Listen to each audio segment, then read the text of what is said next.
The content on the Untold Tales channel is protected by copyright. Unauthorized use may result in legal liability. I walked home in high spirits, holding a bouquet of crimson roses in my hands. Today was a special day. Not an anniversary, not a birthday, just a moment when I wanted to make Emily, my wife, happy. It had been too long since we had gone out together, and I decided that tonight was the perfect occasion. Take her to a restaurant, spend an evening free of worries and work talk. The house greeted me with its usual silence, but the moment I crossed the threshold, something in the air shifted. I noticed it instantly, an unfamiliar pair of shoes at the entrance, an expensive leather coat that belonged neither to me nor to Emily. A tight knot formed in my stomach, but I refused to panic. Perhaps she had guests? Friends? Damn it, I knew that was a lie. I moved slowly down the hallway, my heartbeat hammering in my ears. The bedroom door was ajar. I pushed it open and saw something that tore me apart from the inside. Emily, my wife, my woman, moaned beneath Billy, that preening little bastard, the son of the director of the company where I worked. A lawyer, a dandy, an upstart. I had never once shaken his hand because, from the first glance, I knew he was rotten to the core. The bouquet slipped from my fingers. Billy turned his head, and then his jaw met my fist. He flew off the bed, howling in pain. "WH, what are you?" Emily began, but I didn't let her finish. I lunged toward the wardrobe, grabbed a baseball bat, but Billy, like a well-trained rat, scrambled up and dashed for the door. He bolted into the hallway, and I already heard the front door slam shut. That left her. Emily, wide-eyed with fear, still sat on the bed, clutching the sheets to herself. "Johnny," she whispered, but I took a step toward her, and she shrank back against the headboard. "You are just a whore," I said, cold and clear. "In my house, in our bed." "It was a mistake," she whimpered pitifully. "A mistake." I slammed my fist into the wall beside her face. "Do you know what your mistake was?" Thinking I'd never find out. She started crying. I stared at her, and one thought pounded in my skull. How much I had loved this woman. I don't know how it happened, she sobbed, pulling the blanket up to her chin. "I'll tell you how." I chuckled, but there was no humor in my voice. "You just spread your legs." Those words struck her harder than any slap. "I loved you," she murmured. Don't you dare say that to me now." I grabbed her wrist and yanked her off the bed. "Johnny, please." I raised my hand, but stopped an inch from her face. No, I wouldn't hit her like some lowlife. But I had another idea. "Get dressed," I ordered. "What?" "Get dressed. Right now." She didn't move. So I grabbed her shoulders and shoved her into the hallway, naked, trembling. "Johnny, for God's sake." I stepped toward the door and flung it open. "Get out." She stared at me, disbelieving, humiliated. "You can't." "I can, and I will." She hugged herself, her lips quivering. "Our daughter." Rage boiled inside me. Thank God our daughter is at school and didn't have to see this filth. Emily sobbed, her lips moving silently. "If you don't leave right now, I'll throw you out myself." She took a step back, then another, and then she ran, barefoot, in tears, into the street. I stood in the doorway, watching her disappear, feeling nothing. I had lost her. No, she had lost me. Months passed. They went by in a blur, a nightmare that wouldn't end. I lost everything. I was fired, officially for violating corporate policy, but we both knew whose doing that was. The company's director, Billy's father, didn't bother with explanations. He simply threw me out. No severance pay, no chance of returning to my profession. Then came the lawsuits. I fought for the house, for the money, for my daughter, but the script had already been written. My wife had an excellent lawyer. I had a public defender who didn't give a damn. My accounts were frozen. My car was repossessed. The house was awarded to Emily. She shone in court like she was at some goddamn gala, smiling while her attorney methodically erased me from existence. And Billy, he sat beside her, relaxed, with that smug grin that made my fists clench. When the judge delivered the final ruling, it became painfully clear they had taken everything from me, even my right to see my daughter. Emily claimed I needed professional help, that I was unstable, dangerous. The court agreed. I walked out of the courthouse, hollow inside. Johnny, wait. I froze. I knew that voice instantly. Billy. I turned. He stood there, smirking, hands in the pockets of his expensive coat, polished, pristine. So, he grinned. How does it feel to be nothing? I clenched my fists. What do you want? I hissed. Just wanted to make sure you understand how the world works. He took a step closer, lowering his voice. You thought strength meant everything, didn't you? So, tell me, did your fists help? I said nothing. You see, Johnny, the world runs on money and status, and you have neither. He smirked and shrugged. But I have everything now. The house, the money, your ex-wife, who, by the way, is incredible in bed. I lunged, but he didn't flinch, just chuckled, showing me how little I meant to him. Oh, come on, don't be a savage, he sighed, shaking his head. Fighting? That's beneath you now. You're a stray dog, a bum, a nobody. I breathed heavily, my hands trembling with fury. Oh, and one more thing, Billy mused as if just remembering. He nodded toward the courthouse. You'll never see your daughter again. Emily, and I will make sure of that. She'll grow up in a good family, without some violent ape with a hero complex. I will kill you. I exhaled, my voice unrecognizable. He laughed loudly. Try, he whispered, leaning in close, but first, find a place to sleep tonight. Then he patted my shoulder and walked away. I stood there, teeth clenched, watching him disappear, and one thought burned in my mind. This is not over. The rain poured down as if the heavens themselves had decided to wash away the last remnants of my dignity. I trudged through the soaked streets, clutching a cheap bottle of whiskey, half empty. My head buzzed, the alcohol numbed the pain, but not the rage. I had no idea where I was going until I realized my feet had carried me to the house that had once been mine. I stopped across the street, hiding in the shadows. The kitchen light was on, and I saw them, Emily and Billy, sitting at the table, well-groomed, smug, well-fed. And I, soaked, freezing, and forgotten like the dirt beneath their feet. The window was slightly open, and I heard their conversation. My God, I still can't believe I was ever with him. Emily's voice dripped with disdain. He's a freak of nature. That pathetic look of his. You should have seen him in court. Like a beaten dog. Billy laughed, leaning back in his chair. Oh, I did. It was fucking hilarious. The way he stood there, thinking he had even the slightest chance. The way he actually believed he'd get to see his daughter. She's just as stupid as he is. Emily sighed heavily, taking a sip of wine. Always arguing, always trying to prove something. She needs to be put in her place. Yeah, it's about time we send that little bitch to reform school, Billy agreed, lazily twirling a fork between his fingers. Let them beat that attitude out of her. She's getting way too full of herself. I froze. My entire body shook with rage. And then she walked into the kitchen. My daughter. Am not some object you can send away whenever you please, she said, her voice steady. Billy slowly turned his head, irritation flickering across his face. What did you just say? I said you're a piece of shit. A crack. His hand flew up, and the slap shattered the silence like a gunshot. Her head snapped to the side, her lips split open, blood trickling down her chin.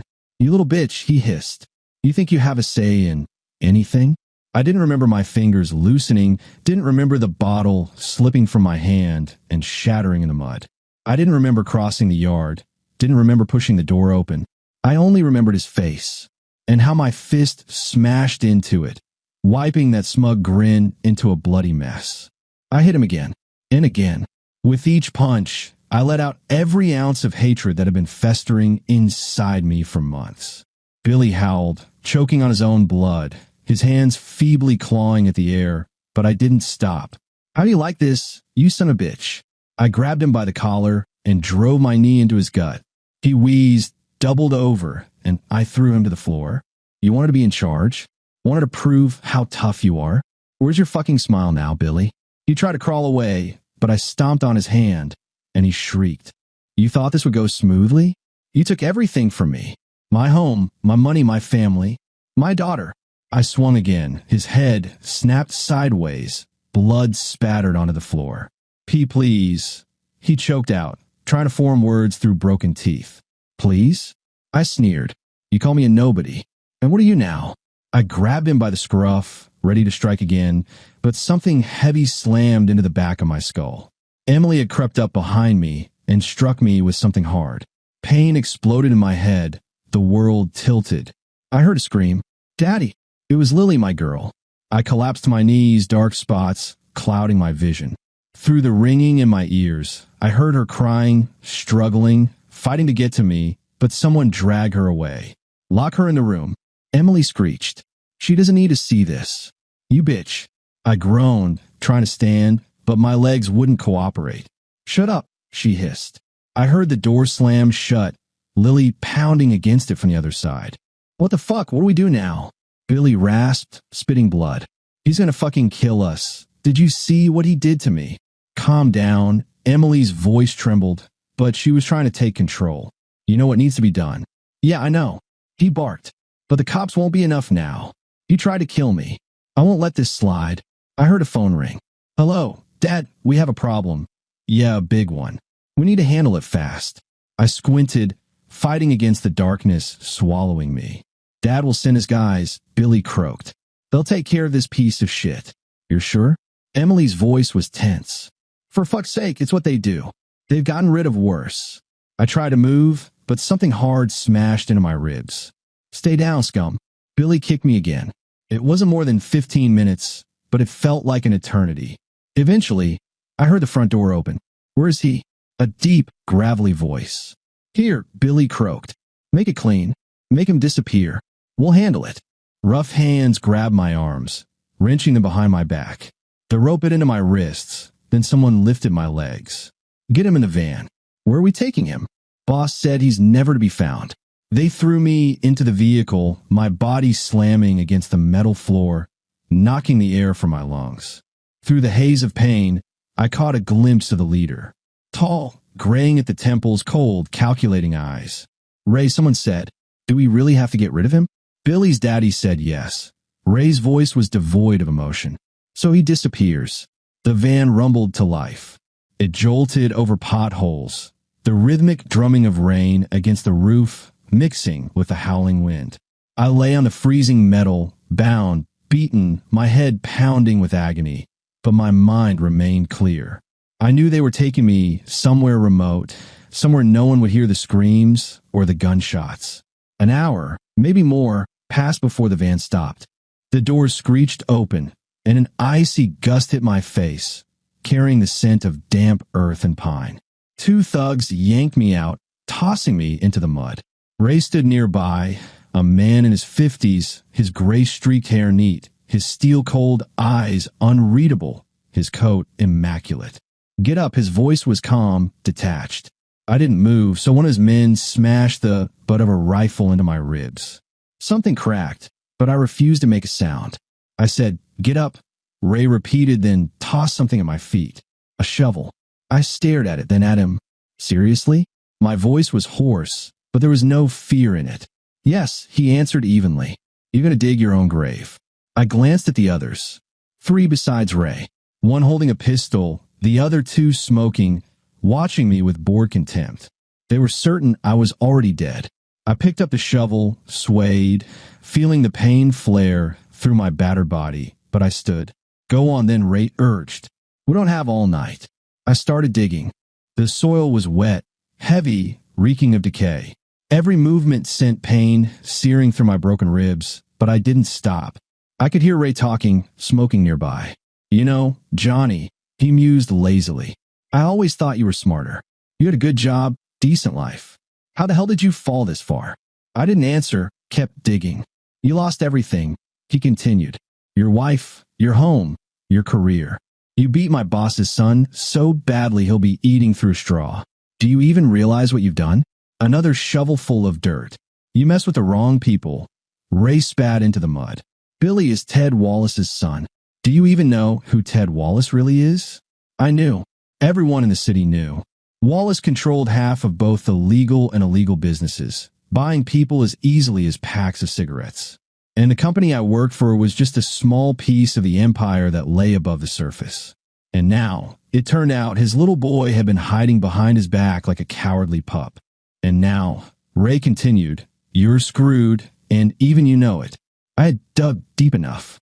I dropped the shovel, straightened up, and looked him in the eye. So what now? I asked calmly. Ray gave a nod to his men. Now, Johnny, you need to suffer. He pulled out a gun, pointed it at me, but didn't fire. Instead, he stepped closer. Killing you just like that would be too easy. A cold smile touched his lips. The boss would prefer if you struggled a little. Bastard. I took a step forward, but a punch to the stomach doubled me over. They tackled me, threw me to the ground. Fists crashed into my face, my ribs, a boot slammed into my head, and sparks burst in my vision. Someone grabbed my hair, yanking my head up so I could look at Ray. How about now, Johnny? He crouched beside me, staring into my bloodshot eyes. How much more can you take? I grinned through the blood. You know, I spat crimson saliva onto the dirt. You're right. I really did screw something up. He frowned. I couldn't stay in my old job. Not now, not even back then when I worked for the government. Because when I killed, I couldn't stop. I'd lose control and destroy everything in my path. No logic, no restraint. So they removed me, forced me through rehab, where they taught me how to suppress my rage. And then they dumped me into this goddamn place, told me to start a normal family life. That was their way of keeping me in check. Ray froze. What the hell are you talking about? Did they knock something loose in your head when they beat you? I live holding myself back, I rasped. But now my rage is going to consume all of you. I lunged forward, grabbing one of them by the arm and snapping it with a sickening crack. The man howled, but I'd already torn the gun from his grip, spun around, and shot the second one in the throat. Ray drew his weapon, but I dived to the side, dodging the bullet. The third bastard rushed me with a knife, but I caught his wrist, twisted it sharply, and drove the blade into his eye socket. He gurgled, convulsed, then collapsed into the grave, twitching in his death throes. Ray tried to aim again, but I was already on him, tackling him into the mud. We rolled, struggling for control, but I landed on top, grabbed his head, and slammed it against a rock. Once, twice, again, until his body went limp. Breathing hard, I rose to my feet, blood dripping from my fists. The corpses lay around me, the wet ground soaking up their blood, mixing it with the rainwater. Ray wheezed, spitting blood. You're not even human. I grabbed him by the collar and lifted him slightly. No, Ray, I locked eyes with him. Now I'm your fucking nightmare. I squeezed his throat until he stopped breathing. Then I stood, inhaled deeply, and glanced up at the dark sky. My war was only just beginning. I stood over Ray's lifeless body, my breath ragged. Around me, the corpses of his men lay strewn across the ground, their blood seeping into the soaked earth. The sky loomed dark, heavy, as if the very world had paused to witness this moment. I crouched, rifled through Ray's pockets, and pulled out his phone. Well, at least you were good for something, you old bastard, I muttered, wiping my face with my sleeve. I turned to the open grave, filled with broken bodies, a mess of flesh and bone. With a sigh, I tossed the last dead thug in and propped the shovel against the edge. All right, boys, better make some room. Your company isn't great, but at least you won't be lonely. I smirked, spit into the pit, and started covering them with dirt. Sleep tight, you sons of bitches. Though, they say there's not much sleep in hell. What was done, I picked up the phone again and scrolled through the contact list. Just as I expected, there it was. Ted Wallace. My heart pounded faster. I knew I couldn't make this call on impulse, but impulse had long since stopped controlling me. My rage was tearing through me, demanding blood, vengeance, justice. I pressed dial and brought the phone to my ear. The ringing. Once. Twice. 3 times. Ray, is it done? The voice was low, raspy, calm. Someone who wasn't used to hearing the word no. I smiled. Oh, it's done. Just not the way you expected. Silence on the other end. Who is this? His voice sharpened. Take a guess, asshole. My grin widened as I stared into the night sky. Here's a hint. Your men are getting cozy in their graves. Ray too. You? Bingo. I let out a sharp laugh. Well, hello there, Mr. Wallace. Want an update? Your men are dead. Their screams are still lingering in the air. Listen closely, you might still hear them. You have no idea what you just stepped into. His voice was ice, but beneath it, I could hear the simmering rage. He wasn't used to losing. Oh, I know exactly what I stepped into. I cut him off. I've stepped right into the shit you run. But you know what? Now it's your turn to sink in it. Kid, you just signed your own death warrant. Wrong. My smile vanished, my voice dropping to a low, growling snarl. You signed yours the moment your scum decided they own my life. When you let your little bastard son trample everything I had. I paused, relishing the silence on his end. You, your son, your whole rotten empire. You'll all pay. And I'm starting with him. If you lay a hand on my son, he began, but I cut him off. What? You'll kill me? Listen, old man, your best guys already tried. And where are they now? I'll tell you, 6 feet under. So you better pray I find Billy quickly.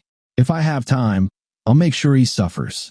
I will find you, you piece of shit. Try. I grinned, feeling the adrenaline surge through my veins. In the meantime, hold your boy tight while you still can, because I'm coming for him. I ended the call, threw the phone into the mud, and crushed it under my boot. The rain poured down, drenching me to the bone, but I didn't feel it. A fire burned inside me, and it would consume them all. I climbed into the van, started the engine, and sped off. The muddy road quickly turned into broken asphalt, rain hammering against the roof, windshield wipers barely keeping up. My pulse pounded, not with fear, but with anticipation. I wasn't running. I was heading to the next act of this bloody play.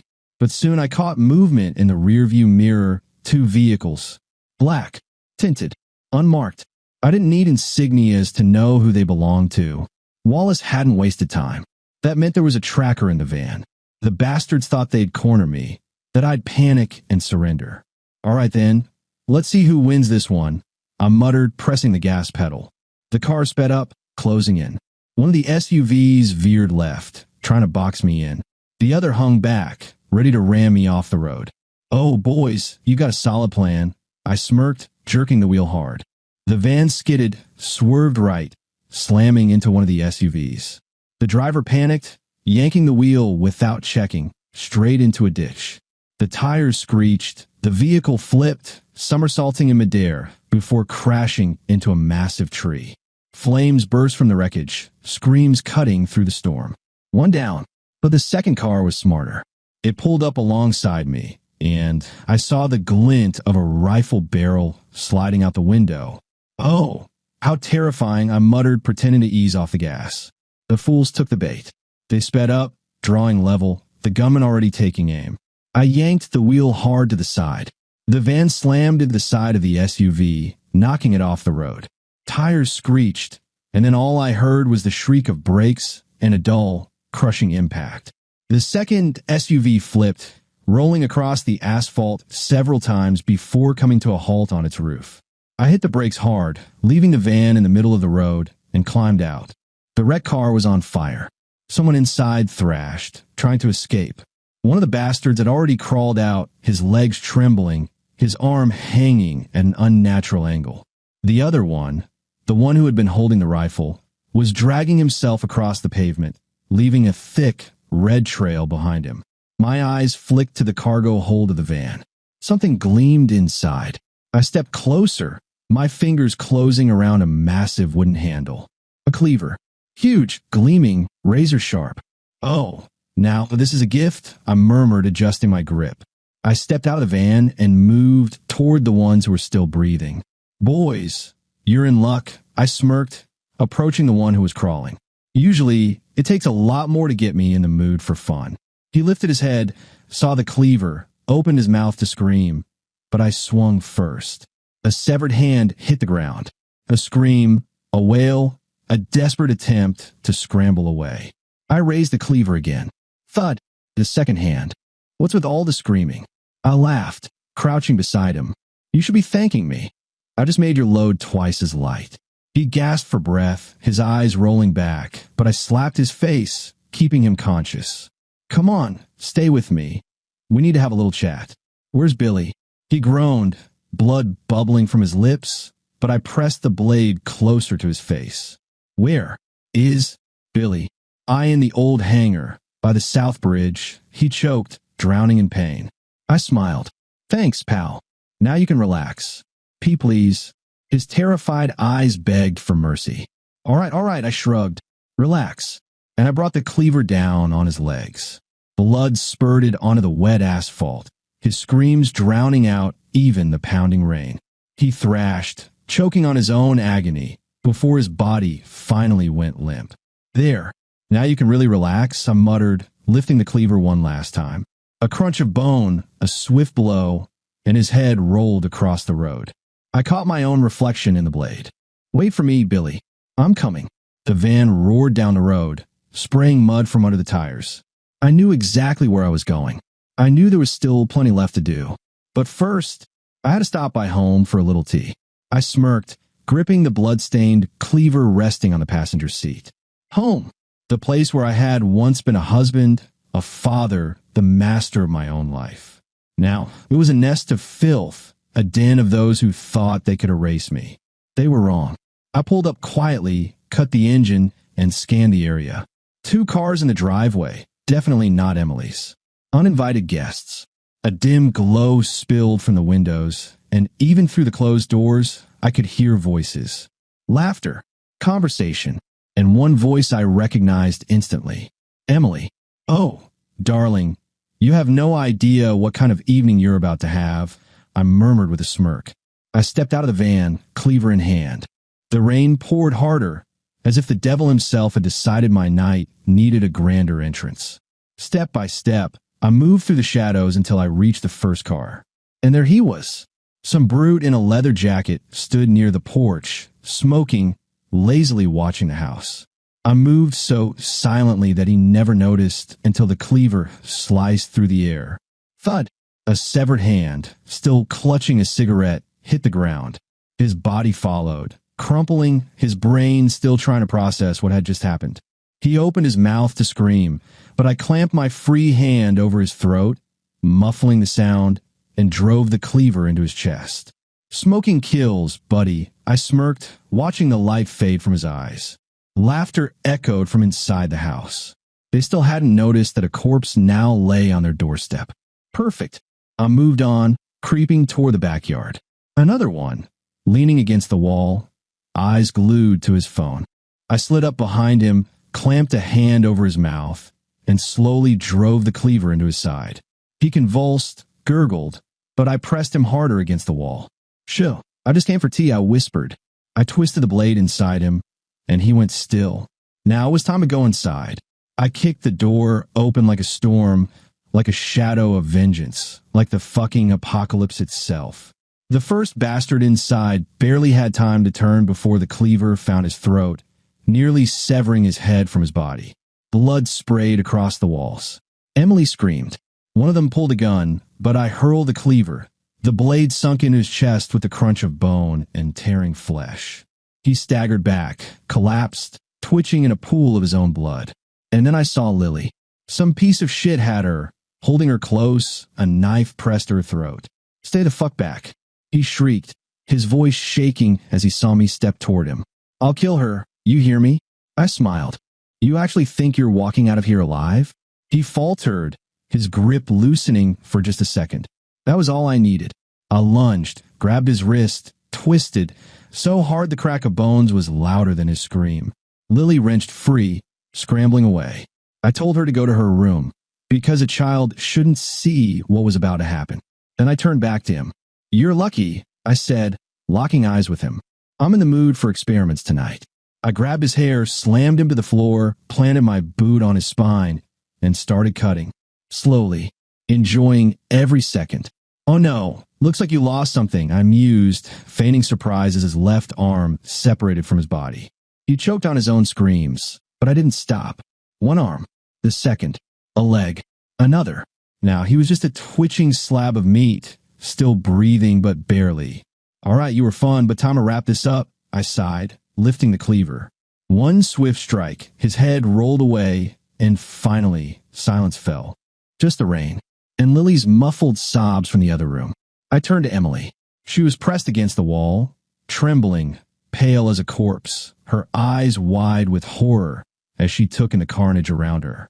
Johnny, she whispered, tears streaming down her face. I walked up to her, lifted her chin with my fingers. You really thought this was going to end easily? I whispered, staring into her terror-stricken eyes.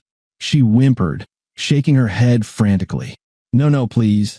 I leaned in, my voice a whisper against her ear. You and I have unfinished business. I took a deep breath and turned to Lily. She stood in the corner, shaking, her lips chewed raw, a dark streak still trailing down her cheek from Billy's slap. She had seen too much, more than she ever should have. My gaze shifted back to Emily. She was still cowering, but she no longer mattered. Her time would come, later. Right now, I had to take care of the only person who truly mattered. I grabbed a blanket from the couch, shook it off, then walked over to Lily, kneeling in front of her and gently draping it over her shoulders. Dad, her voice was weak, uncertain. Phew. I softly placed my palm against her cheek, wiping away the blood with my thumb. We need to go. What about Mom? I felt anger surge within me, but forced it back down. I'll deal with her later. She didn't argue. I wrapped the blanket tightly around her, bundling her up like a small child, then lifted her into my arms and strode toward the door, paying no mind to the pools of blood beneath my feet or the scattered pieces of body strewn across the floor like someone's forgotten belongings. Emily muttered something behind me, but I didn't listen. She was nothing to me now. I stepped outside. The rain was still falling, the night air thick with the scent of blood and gunpowder. Lily buried her face in my shoulder, her tiny fingers clenching the fabric of my jacket into a fist. It's okay, baby, I whispered as I carried her to the van. It's over. No, it was just beginning. I set her inside, shut the door, started the engine, and pulled away, leaving behind the house that had once been my fortress, now nothing more than a battlefield. I knew one place where I could take her, a safe place. 20 minutes of driving through wet roads bathed in shadows and streetlights brought me to a small but solid house on the outskirts of the city. Lily lifted her head, looking around. Where are we? At a friend's, I replied, stepping out and circling to open the passenger door. What kind of friend? The kind who doesn't ask questions. I picked her up and carried her to the door. I knocked 3 times. Footsteps. Then the metallic clink of a chain lock being undone. The door creaked open, and there stood Sam. Tall, gray-haired, his thick beard framing sharp, watchful eyes. The eyes of a man who had seen war. He looked me over, then Lily, then back at me. You look like shit, he remarked, but his expression darkened as he caught the look on my face. Come in. I stepped inside, setting Lily down on the floor before turning to face him. I need to leave her here. Sam studied the girl, then me. You're neck deep in shit, aren't you? I smirked. Been drowning in it for a while now. Sam let out a slow sigh. I don't like people bringing trouble to my doorstep, Johnny, he muttered, already closing the door. But I hate bastards who mess with kids even more. He turned to Lily, his rough features softening. You like hot chocolate? She nodded, though fear still lingered in her wide eyes. Good. Then you're in good hands. He gave me a knowing look. Go do what you have to do. I glanced at Lily. I'll come back for you. You're going after them, aren't you?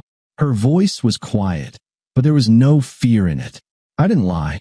Yes. She lowered her head, her small hands balling in a fist, but she didn't cry. I turned and walked out the door. Billy was waiting for me, and I was about to drag him into hell. The rain poured down, as if the heavens themselves were trying to wash the filth from this world. But I didn't care. Someone was going to drown in blood tonight. The van rumbled as I took the final turn, tires screeching against the slick asphalt. And there it was, an old hangar by the South Bridge. Billy's last rat hole. The headlights cut through the darkness, illuminating the rusted metal shell of the building. 3 black SUVs were parked outside. Perfect. That meant Billy wasn't alone. A whole pack of jackalls was here with him. I killed the engine, tightened my grip around the cleaver, and smirked. Well, boys, I muttered, stepping out of the van. Uncle Johnny's here to wake you up. I moved forward, step by step, silent. The rain drowned out my footsteps, but then, movement.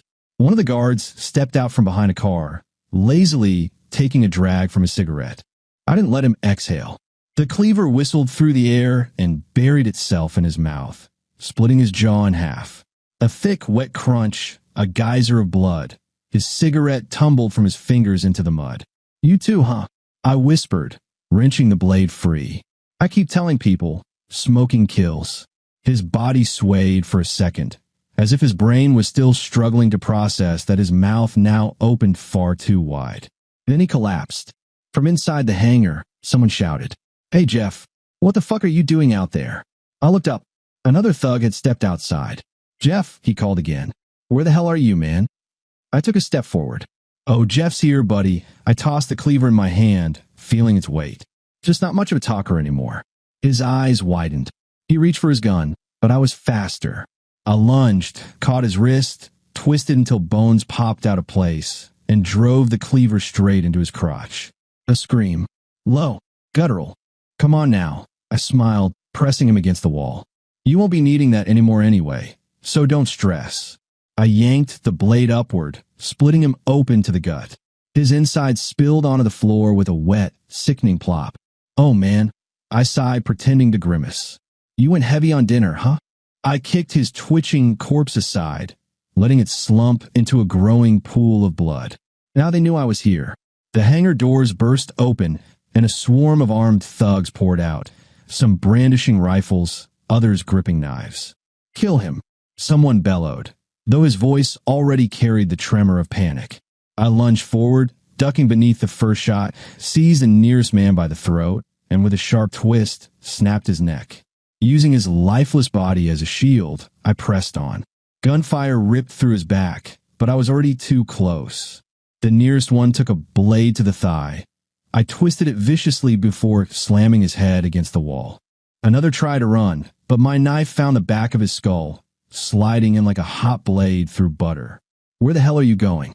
I growled, yanking a rifle from a fresh corpse. "One left."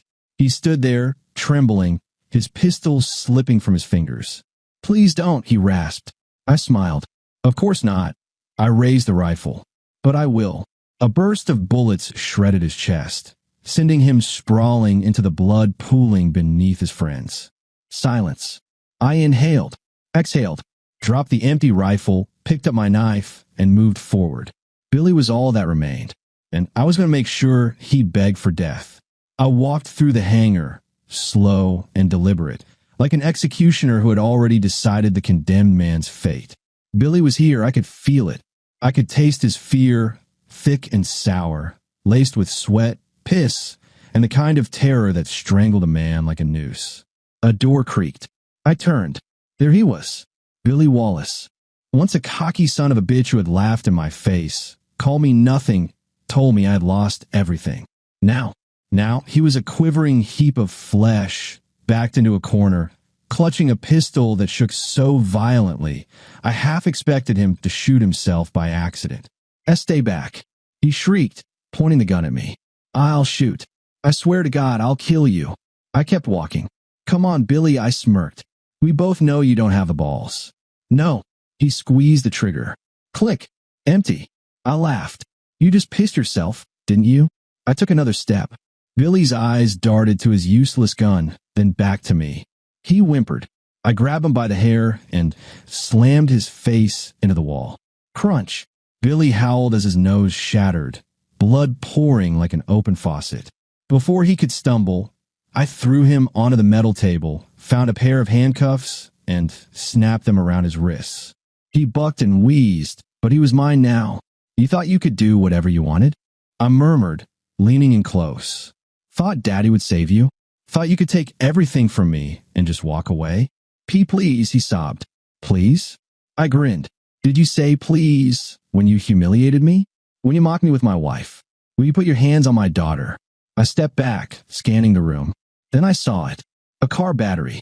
"Oh, Billy," I whispered, dragging it toward the table. This is fate." He convulsed. "And no, please, not that." I wheeled the battery closer. "You always did love a thrill," I said, cutting the wires and stripping them clean. Billy thrashed. No, Johnny, please." I smiled and winked. "Sorry, pal. This ride's one way only." I pressed the exposed wires to his fingers. Zid, zid, zid, zid, zid, zid, zid, zid, t, t, t, t. Billy's body arched, every muscle locking, his mouth stretching wide in a soundless scream. Smoke curled from his fingertips, the acrid scent of burning flesh filling the air. I pulled the wires away, and he collapsed, drool sliding from his lips, his fingers already blackened. "Jesus, Billy, you stink," I mock frowned. "Maybe a little refresher?" Please," he gasped, his body still twitching. No, Billy," I shook my head. "We got a lot to talk about." I picked up my knife. "Like how you laughed at my daughter." "No." I took his pinky. "Like how you call me nothing." His ring finger hit the floor. "Like how you swore I'd never see Lily again." Another digit. Billy shrieked, writhing his breath ragged. "Oops," I said, placing the wire against his leg. He convulsed violently, choking on his own spit. Johnny," he sobbed. I leaned in. "This isn't over." Billy screamed like a pig in a slaughterhouse, but his shrieks soon turned to gurgling whimpers. I wasn't listening anymore. I was cutting. One swing. His leg fell away, blood spraying the wall. Another. His other leg, crunching like thick wood. Billy howled, thrashing like a dying fish. I tilted my head, watching him. Well, I licked the blood from my lips. "Looks like you're running out of ambition." He gurgled. His mouth flapped, but no words came. Another chop. An arm. Another. By then, he wasn't even screaming anymore, just shuddering, his face streaked with tears, snot, and agony. I grabbed his hair, lifting his bloodied head, staring into his pale, terrified eyes. "Hey, Billy," I whispered. "You know you'll never hit a woman again?" I smirked. "Because, well, you don't have anything left to hit her with." I laughed as Billy moaned pathetically. But I wasn't done. One last swing. His head rolled.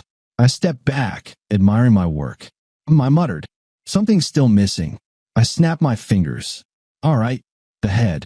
Billy Wallace had been reduced to nothing more than scraps. I stood there, chest rising and falling, blood splattered across my arms and face. Then I wiped my knife clean. Time to go. The severed head rolled across the floor, coming to a stop against the nearest wall. Its eyes remained open, lips still quivering slightly. I exhaled and straightened up. The carving was done, ready to be served on a platter. The entire room was drenched in blood. Pieces of flesh were strewn across the corners, as if I had suddenly been overcome by a manic urge to prepare a barbecue. I was breathing heavily, feeling the wild fury inside me slowly fade. And then I saw Billy's phone. I stepped forward, picked it up, unlocked. Oh, what luck! And first in his contacts, just as I expected, was dear old Daddy. I smirked. Press call. The dial tone rang once, twice, 3 times. "Billy, what the hell are you calling me for at this hour?" Ted's voice was irritated. I smiled. "Oh, Mr. Wallace, you have no idea what a fantastic mood I'm in tonight." Silence. "Who is this?" "Take a guess." I chuckled, leaning against the table. "An old friend. Johnny." His voice turned cold. "Where's my son?" I paused for a second, then let out a hoarse laugh. "Oh, he's right here, right in front of me, though in several different places." "What?" "You see, I just dice him up like a goddamn sushi roll. Chop, chop, chop." "You sick fuck." No need to thank me, Mr. Wallace. I even took a picture." I held the phone up, switched to the camera, leaned toward Billy's severed head, and stretched a wide, deranged grin across my face. Click. I sent a photo and a message. A second of silence. "You motherfucker," he hissed, his voice shaking. "Oh, I'm not done yet, Daddy," I whispered. "I'm coming for you." Ted Wallace thought he had vanished. He believed himself untouchable, beyond the reach of law and revenge. He always had a plan, always stayed a step ahead. But this time he miscalculated, because I was already inside. I moved silently through his so-called impenetrable estate, a mansion so vast it could be mistaken for a castle. I had bypassed the security, leaving a few unlucky bastards dead along the way. Now, I was here, moving without a sound, ensuring that son of a bitch wouldn't slip away. The air was thick with the scent of expensive whiskey, fine leather furniture, and cigars. The smell of power. The smell of everything Ted believed was unshakable. I walked barefoot, my steps soundless. In my hand, an enormous combat knife. On my back, nothing but the weight of ending this show in blood. I moved down the corridor, pushing open doors, scanning the dark rooms, until I found him. "Daddy." Ted sat in his office, slumped in a massive leather chair, rubbing his temples. His hand trembled as he took another drink, trying to steady himself, but I could see it. He was afraid. The phone lay silent in front of him. His son would never call again. I took another step, and the old wooden floor beneath my foot let out a faint creak. He froze. I stepped out of the shadows. "Good evening, Mr. Wallace." His eyes widened in horror. "No." I tilted my head slightly, studying his face. "Why not?" I strolled into the room, shutting the door behind me. "You were expecting me, weren't you?" He lunged for the desk drawer, going for a gun, no doubt. But I was faster. I drove the knife through his hand, pinning it to the table. "Hey, a cat. Shoo, old man." I pressed a finger to my lips. "You wouldn't want to wake the staff, would you?" He wheezed, his face contorted in pain. "You bastard." I grabbed a fistful of his hair and yanked his head back. "No, you're the bastard." I hissed into his ear. "You raised a rat. Thought he'd rule the world. But do you know what the biggest mistake of rats is?" His breath hitched. "What?" I grinned. "They forget that predators exist." I ripped the knife free from his hand, swung, and plunged it into his other forearm. Another scream. I smiled. "I want you to feel everything, Ted." I pulled the blade out, slicing through his shirt, exposing his stomach. "Billy," he croaked, tears glistening in his eyes. I leaned closer. "Oh, you're still thinking about your boy?" I patted his cheek. "Do you want to see him again?" He froze. I pulled out the phone. "Here." I shoved it in his face, the screen still displaying the selfie with his butchered son. His breath stuttered. "Look at that happy smile right before he died." "No," Ted thrashed, but I shoved him back into the chair, towering over him. "You took everything from me. You tried to kill me. You sent your men after my daughter. You thought you could just walk away from all of that." "P, please," I stilled. "What?" "P, please." I can pay," I laughed. "Pay? Pay with what?" "Your son's life." He sobbed. "Johnny." I pressed the blade against his lips. Don't speak." With a swift motion, I sliced his lips clean off. He choked, convulsed, his mouth now a gaping, bloody wound. "Oh, look at that. You're smiling now." I patted his shoulder. "Damn, Ted, it suits you." I stepped back, admiring my work. He gurgled, tried to speak, but his mouth was nothing more than shredded flesh. "You know what I've always loved about hunting?" I whistled softly. "Watching the prey realize it's over." I picked up a scalpel from his desk. Seemed this bastard had a thing for collecting blades. "Well, Ted," I murmured, leaning in, "let's see what you got inside." And I started cutting. Slowly. No ruse. Until his screams turned into wet, gurgling gasps. Until his heartbeat faltered. Until he finally went still, slumped in his chair like a butchered pig, his guts spilling onto the floor. I wiped my hands on his shirt, glanced at the corpse, then flipped the phone camera on. Another selfie, this time with Ted and his torn open body. Click. I smiled. "Sleep tight, asshole." I sat in the car, wiping the blood from my hands with wet wipes while the phone on speaker continued to echo with ringing tones. Every now and then, I glanced in the rearview mirror. Lily, my daughter, sat in the back seat, wrapped in a blanket, staring out into the darkness. But I knew she was seeing far more than that. Finally, the line clicked. "Yeah." "Hey, guys," I said calmly, though exhaustion leaked into my voice. "I need you to clean up a place for me." A pause. "Johnny." The voice on the other end tensed. "Jesus Christ, what did you do?" I smirked, leaning my head back. "Well, let's just say one of the city's upscale neighborhoods just got a whole lot quieter." "Fuck," the guy exhaled.